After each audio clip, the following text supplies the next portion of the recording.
இன்னைக்கு நேற்றுக்கு விட்டு போனதுலேருந்து நேற்றுக்கு கம்பரது முடிச்சதுலேருந்து அதனோட தொடர்ச்சியாக இன்னைக்கு பார்ப்போம். ராஜா வந்து குலோத்துங்க ராஜா வந்து 2ஆம் குலோத்துங்கன் வந்து கம்பனை வந்து அரசவையை விட்டு வெளியேற சொல்லிடுறான். அரசவையோட அவருடைய ஆஸ்தான வித்வான் பதவியையும் நீக்கிட்டு கம்பரை வெளியில போக சொல்லிடுறார். கம்பர் வெளியில வரும்போது ரொம்ப கோபம் வந்துடுது கம்பருக்கு. தன்னை நீக்கிறது அவமானம் இல்லை சபையில. ஒட்டக்கூத்தருக்கு ஒரு விதத்துல மகிழ்ச்சியா இருக்கு கம்பரை அனுப்பிடுது. ஆனா கம்பர் வரும்போது மன்னவனை பார்த்து ராஜாவை பார்த்து ஒரு பாட்டு பாட்டு வர அரசவையில. மன்னவனும் நீயோ வளநாடும் நினதோ இம்மக்கள் நிம்மக்களோ உன்னை அறிந்தோ நான் தமிழை ஓதினேன். என்னை வெறுந்தேற்று கொள்ளா வேந்துண்டோ உண்டோ குறைஞ்சேற்று கொள்ளா கொம்பு அப்படின்னு அந்த ஒரு பாட்டை பாடிட்டு வெளியில வர. இந்த பாட்டை எங்க அப்பா எனக்கு நிறைய தடவை சொல்லியிருக்காரு. இதுல என்னன்னா மன்னவனும் நீயோன்னா நீதான் உலகத்துக்கே ராஜா. இந்த உலகத்துக்கே ராஜாவா நீதான் இந்த உலகத்துக்கே ராஜாவா?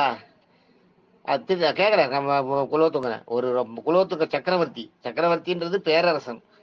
ஒரு அரசனை பார்த்து கேட்கணும்னா எவ்வளவு தில்லு இருக்கணும், மனசுல எவ்வளவு தைரியம் இருக்கணும். புலவர்களுக்கு உண்டு. சக்கரவர்த்தி பட்டம் பெற்றவர்கள் வந்து 2 பேர் தான். ஒன்று ராஜா அரச சக்கரவர்த்தி, இன்னொன்று கவி சக்கரவர்த்தி. கையில் சக்கரவர்த்தி இருக்கவங்க ஈடு.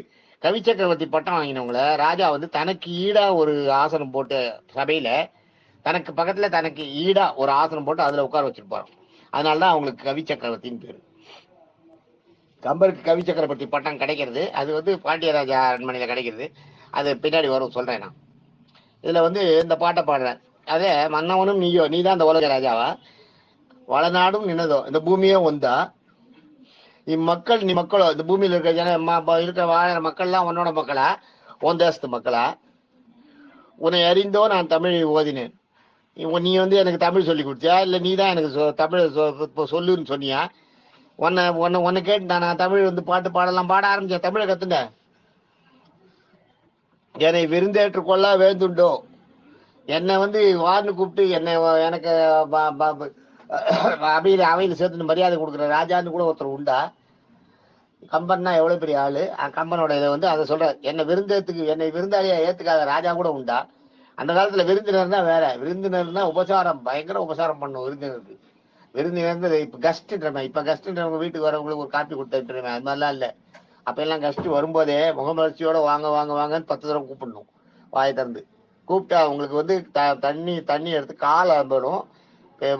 இப்ப வயசுல சின்னவங்களா இருந்தா பெரியவங்க வீட்டுக்கு வந்துருந்தாங்கன்னா பெரியவங்க வந்து தண்ணி சொம்புல எடுத்து கொடுத்து அவங்களுக்கு கையில கொடுத்து காலில் அலம்பிக்க சொல்லணும்.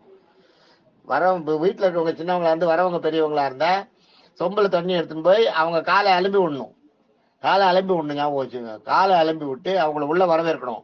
அவங்கள உள்ள வரவேற்க வந்து உட்கார வச்சு அவங்களை கொஞ்ச நேரம் ஆசுவாசப்படுத்த சொல்லணும். எல்லாரும் சௌக்கியமானு கேட்கணும். யாரும் உடம்பு வியாதி ஒண்ணும் இல்லாம வீட்டுல இருக்காங்களா, எல்லாரும் நல்லா இருக்காங்களா அப்படின்றத கேட்கணும். அடுத்தது அவங்களுக்கு தீர்த்தம் கொடுக்கணும் சாப்பிட்றதுக்கு. அதுக்கப்புறம் அவங்களுக்கு சாப்பிட்றதுக்கு இன்னும் ஏதாவது கொடுக்கணும். கொடுத்து முடிச்சுட்டு ரொம்ப கஷ்டப்பட்டு இவ்வளவு தூரம் வந்திருக்கீங்களே எங்க வீட்டுக்கு, ரொம்ப சந்தோஷம். எங்க வீடு எல்லாருக்கும் வந்து ரொம்ப சந்தோஷமா இருக்கு. எங்க வீடு நீங்க வந்ததுனால புனிதம் அடைகிறது. ரொம்ப சந்தோஷம். நீங்க எவ்வளவு கஷ்டப்பட்டு வந்திருக்கேல, இதுக்கு என்ன ஏதாவது தனியா காரணம் ஏதாவது இருக்கா? ஒண்ணு இல்லையா? வெறும் தானே கேஷுவலா கூட விசிட் பண்ணதுக்கு வருவாங்க இல்லையா? ஏதாவது முக்கியமான விஷயங்கள் உண்டா அப்படின்னு கேட்கணும். கேட்டு அவங்க கிட்ட இருந்து அவங்க ஏதாவது விஷயம் சொல்றாங்கன்னா வாங்கிக்கணும். அப்புறம் அவங்க இது பண்ணணும், அவங்கள வச்சுக்கணும். அவங்கள வந்து எப்ப கிளம்புறீங்கன்னு கேட்கவே கூடாது. அவங்களே சொல்லுவாங்க. இரவு ராத்திரிக்கு தலையை பண்ணிட்டோம்னா ராத்திரிக்கு எனக்கு தலையை பண்ணத்துக்கு போகும்போது அவங்க சொல்லுவாங்க. அவங்க சொல்லலைன்னா இருக்க போறாங்கன்னு அர்த்தம். நீங்க போய் ராத்திரி சாப்பிட்றதுக்கு இருப்பீங்களான்னு இப்ப வந்து முன்னாடியே இன்ஃபார்ம் பண்ணிட்டுவாங்க, அப்பதான் சாப்பாடு வச்சுப்போன்னு சொல்றாங்க இல்லையா? சாப்பாடு இருக்கும். இல்லட்டா நீங்க சொல்லல அதனால வந்ததுனால இங்க ஒண்ணும் இல்லை அப்படின்னு. அதெல்லாம் அந்த காலத்துல அந்த பேச்சே கிடையாது. விருந்தோம்பல்ன்றதே வேற. வீட்டுக்கு வந்தவங்கள எப்ப போவீங்கலாம் கேட்கவே கூடாது. அவங்களா கிளம்பும் போது ஏன் இதுக்குள்ள கிளம்பிட்டீங்க, இருங்க இன்னும் கொஞ்ச நாள், இன்னும் 4 நாள் இருந்துட்டு போலாமே அப்படி சொல்லி அவங்களை வற்புறுத்தி அவங்களை நிறுத்த வைக்கிறதுக்கு பார்க்கணும். எந்த நேரத்துல அவங்கள முகம் கோணவே கூடாது. மோப்ப குழையும் அனிச்சம் முகந்திரிந்து நோக்க குழையும் விருந்துக்கு வந்திருக்கிறவங்களுக்கு கொஞ்சம் உங்க முகத்தை பார்த்தாலே கொஞ்சம் உங்களுக்கு அதிருப்தி இருக்கிறது அவங்களால கண்டுபிடிச்ச முடியும். அது மாதிரி மோப்ப அனிச்ச மலர் இருக்க, நீங்க மூச்சு விடுறீங்களா, அந்த காத்து பட்டதுன்னா வாடி போயிடுமா. அது மாதிரி உங்க முகத்துல கொஞ்சோண்டு மாறுதல் தெரிஞ்சாலே விருந்துக்கு வந்தவங்க ஒரு மாதிரி வெறுப்பு மனசுல ஒரு மாதிரி வெறுப்பு வந்து வருத்தம் ஏற்பட்டு உடனே அதிருப்தி ஏற்பட்டு வெளியில போயிடுவாங்க. அதனால அந்த விருந்தோம்பல்ன்றது அவ்வளவு பெரிய விஷயம். அது மாதிரி கூப்பிட்டு அவங்கள இது பண்ணா அவங்க திருப்பி போகும்போது அவங்களுக்கு சாப்பாடு கொடுக்கணும். சாப்பிட்ட அப்புறம் அவங்களுக்கு வெத்தலை பாக்கு கொடுக்கணும். வெத்தலை பாக்கு நீங்க கொடுக்கறது இல்ல, வெத்தலையை எடுத்து சுண்ணாம்பு தடவி பாக்கு வச்சு மடிச்சு அவங்களுக்கு கொடுக்கணும், சேவகம் பண்ணணும். ஏன்னா அவங்க விருந்து வந்துட்டாங்க, வீட்டுக்கு விருந்து வந்துட்டாங்க. அதான் விருந்தோம்பல்ன்றது. அதான் விருந்தோம்பல்றது அதை பண்ணணும் அவங்களுக்கு. அதான் கையடை காலை கழுத்துக்கு போட காதுக்கு உடல் மெய்யிட நல்லது சார்ந்தம் வந்ததுன்னு அது ஒரு பாட்டே இருக்கு பல்லாண்டுல. கையடை சோறும் நேதமும் அத்தாரி சேவகமும். அத்தாரி சேவகம்னா அதான் அவங்களுக்கு படுக்கிறதுக்கு பாய்கி எல்லாம் போட்டு கொடுத்து, மற்ற அத்தாரின்றது உயரமான இடத்துல அவங்களுக்கு படுக்கிறதுக்கு எல்லாம் அரேஞ்ச்மெண்ட் பண்ணி கொடுத்து அவங்களுக்கு சேவகம் பண்றோமா. விருந்தோம்பல்ன்றது அதான். விருந்தினர்களுக்கு அதை செய்யணும். நம்ம இப்ப அதெல்லாம் செய்யணுமா. அதே மாதிரி அவங்க கிளம்பும் போது இல்லட்டு கிளம்பும் போது நீங்க வந்தது எங்க வீட்டுக்கு ரொம்ப புண்ணியம், எங்களுக்கு ரொம்ப நாங்க எங்க வீடை புனிதமாச்சு, மறுபடியும் எப்போ வருவீங்க கேட்கணும் அவங்க போகும்போது. அது மாதிரி அவங்களுக்கு அவங்களுக்கு போகும்போது இப்ப சுமங்கலி பெண்கள் வந்து தான் மஞ்சள் குங்குமம் கொடுத்து அவங்களுக்கு அவங்க வழி அனுப்பணும். மஞ்சள் குங்குமம் கொடுக்கணும். வீட்டில் ரவிக்க துண்டு இருந்தால் ரவிக்க துண்டு வச்சு கொடுப்பாங்க. பழம் ஏதாவது வெத்தலை பாக்கு பழம் இருந்தால் கொடுக்கணும். சுமங்கலி இல்லாத பெண்களாக இருந்தால் வெறும் பழத்தை வச்சு கொடுக்கணும். சுமங்கலி இல்லாத கன்னியாப்பங்களாவோ, கன்னியாப்பங்களா இருந்தா குங்குமம் கொடுக்கலாம். கன்னியாப்பங்கள விதவையா இருந்தா வெறும் கைம்பெண்ணா இருந்தா கைம்பெண்ணா இருந்தா இங்க பழத்தை வச்சு கொடுக்கணும். பழத்தை அவங்களுக்கு வச்சு கொடுக்கணும். அது மாதிரி அவங்களை அனுப்பும் போது அவங்கள வாசல் வரைக்கும் கொண்டு போய் விட்டு வரணும். அவங்க சீக்கிரத்தை அப்ரோச் பண்ண முடியாது, அவங்களுக்கு பஸ்ஸோ ட்ரெயினோ தூரமா இருந்ததுன்னா அவங்க அந்த ட்ரெயினுக்கு போய் சேர்ற வரைக்கும் வீட்டுல இருந்து நீங்க ஒரு ஆட்டோவோ இல்லை வேற வண்டி வாகன வசதி பண்ணி அந்த வாகனத்துக்கு இங்கேயே பணத்தை கொடுத்து அவங்களை கொண்டு போய் அந்த அவங்களுக்கு வசதியான இடத்துல அவங்க போறதுக்கு அப்ரோச் ஈஸியா இருக்கிற இடத்துல கொண்டு போய் பஸ் ஸ்டாண்டுனா பஸ் ஸ்டாண்டு, ஸ்டேஷன்னா ரயில்வே ஸ்டேஷன், அங்க கொண்டு போய் விட்டுட்டு வர வரைக்கும் ஏதோ ஒரு வாகனத்தை பேசி அந்த வாகனத்துக்கான காசை நீங்களே கொடுத்துட்டு இங்கேயே கொடுத்துட்டு அவங்களை கொண்டு போய் அங்க விட்டுட்டு வந்துருவோம்னு சொல்லணும். இந்த அளவுக்கு விருந்தோம்பல்ன்றது இவ்வளவு இருக்கு. இதெல்லாம் இந்த காலத்துல இல்ல. இருக்கோ ஒரு எங்கேயோ ஒரு இடத்துல இருக்கோ என்னமோ, அதுதான் விருந்தோம்பல்ன்றது. அதான். அதனால என்னை விருந்தேற்றுக்கொள்ளா வேந்துண்டோ உண்டோ குரங்கேற்றுக்கொள்ளா கொம்பு. குரங்கேற்றுக்கொள்ளாத கொம்புன்றது என்னன்னா, குரங்கு பாத்தீங்கன்னா இத்தினோடு ஒரு சும்மா ஈர்க்குச்சி மாதிரி இருக்கும், அதை ஒரு கையில பிடிச்சின்னு தொங்கும் ஆடும். ஆனா அந்த களை புரியவே முடியாது. அந்த என்னன்னா அந்த கொம்பு வந்து அந்த அந்த அந்த ஈர்க்குச்சி மாதிரி இருக்கு, அந்த குச்சி வந்து குரங்கை ஏத்துக்கும். குரங்கோட வெயிட்னால முறியவே முடியாது, வளையுமே ஒழிய முடியாது. பாத்தீங்கன்னா எத்தனையோ நம்ம இந்த ஷார்ட் பிலிம்ல எல்லாம் பாத்துக்கலாம். காடுகள் அந்த இதெல்லாம் அனிமல்ஸ் இதெல்லாம் காட்டுறாங்களே, அது பாத்தீங்கன்னா குரங்கு வந்து ஒரு சின்ன குச்சியை பிடிச்சி ரொம்ப ஃபாஸ்டா தாண்டி போயிட்டே இருக்கும், ஒரு இடத்துல கூட விழ விடாது. இத்தனோண்டு நுனியை அருக பிடிச்சின்னு போகும். ஒரு கிளையோட ஒரு நுனியை பிடிச்சிட்டு ரொம்ப ஈஸியா தாண்டி போகும். அதான் குரங்கேற்றுக்கொள்ளா கொம்புன்றது. அதான் எந்த குச்சி எந்த கொம்பும் எந்த மரமும் வந்து குரங்கை ஏத்துக்க மாட்டேன்னு சொன்னதில்லை. அது மாதிரி நான் போனேன்னா என்னை ஏத்துக்க மாட்டேன்னு எந்த ராஜாவும் சொல்ல மாட்டேன் அப்படின்னு சொல்லிட்டு நீதான் ராஜாவா பெரிய ராஜாவான்ட்டு இறங்கி போயிடுறாரு. கீழே கீழே இறங்கி வெளியில வந்துடுற, சபையை விட்டு வெளியில வந்த உடனே வந்து சரஸ்வதிய மனசுல மனசுல பயங்கர ஆவேசம், ஆத்திரம், மன அழுத்தம், சரஸ்வதி நோக்கி பிரார்த்தனை பண்ற. ஆசீர்வதிச்சுட்டு சரஸ்வதி நோக்கி பிரார்த்தனை பண்ணிட்டு இந்த சோழ ராஜாவை விட்டு வெளியே வந்துடுறார். சோழ அரண்மனையை விட்டு வெளியில வந்துட்டு அந்த சோழ ராஜ்யத்தை விட்டு போறார். சோழ ராஜ்யத்தை விட்டு போகல, அந்த சோழன் இருக்கிற தலைநகரத்தை விட்டு வெளியில வந்துடுறார். வெளியில வந்துட்டு உட்காந்து முனைப்பா உட்காந்து எழுத ஆரம்பிக்கிறேன். ராமாயணத்தை எழுதியே ஆகணும்னு.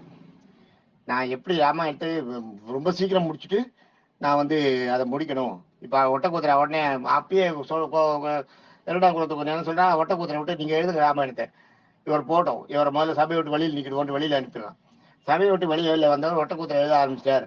இப்ப நான் எழுதணும். ஒட்டக்கூத்திர எவ்வளவு தூரம் முன்னாடி எழுதி வச்சிருக்கான்னு தெரியல. அவர் வெல் எக்ஸ்பீரியன்ஸ்டு வயசானவர், நல்ல அனுபவம் வாய்ந்தவர். அவர் கடகடன்னு எழுதிடுவார். என்னால எப்ப எழுதி முடிக்க முடியும்னு தெரியல. தாயே நீ தான் எனக்கு வழி பண்ணணும் அப்படின்னு சொல்லிட்டு சரஸ்வதி கிட்ட வேண்டார்.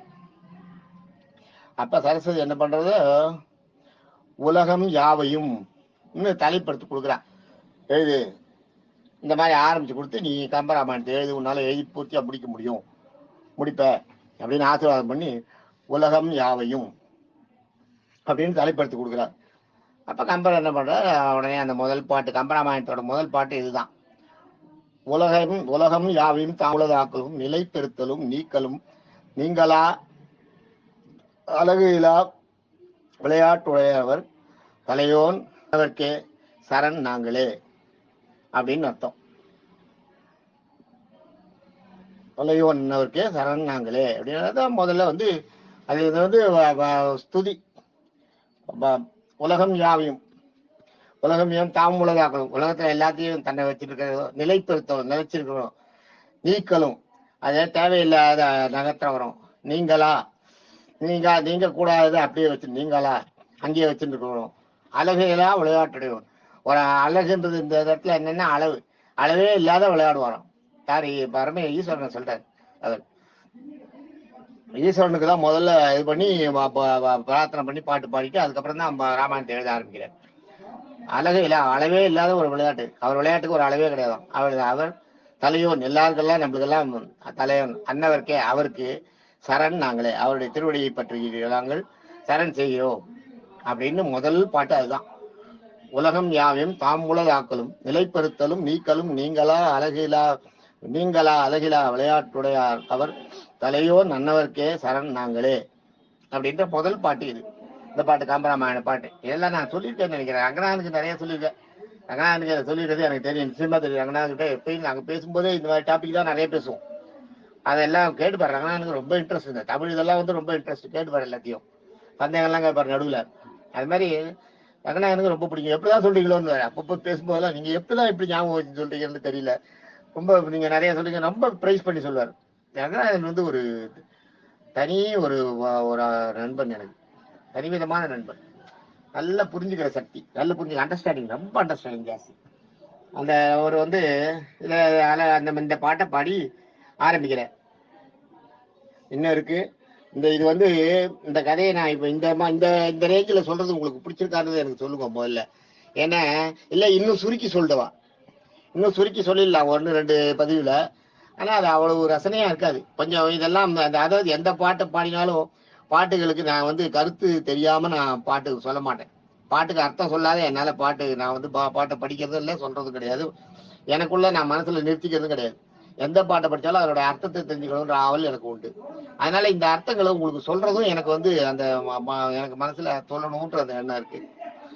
அதனால நான் அந்த அர்த்தத்தை நான் சொல்லி சொல்றேன். கொஞ்சம் நீளும் பரவாயில்லையா அப்படின்றத நீங்க வந்து எனக்கு பதில் சொன்னீங்கன்னா அதுக்கேற்ற மாதிரி சொல்லுவேன். இல்ல இன்னும் கொஞ்சம் ரொம்ப சுருக்கியா சொல்லுங்கன்னு சொன்னீங்கன்னா அதுக்கேற்ற மாதிரி சுருக்கி சொல்லுவேன். தேங்க்யூ.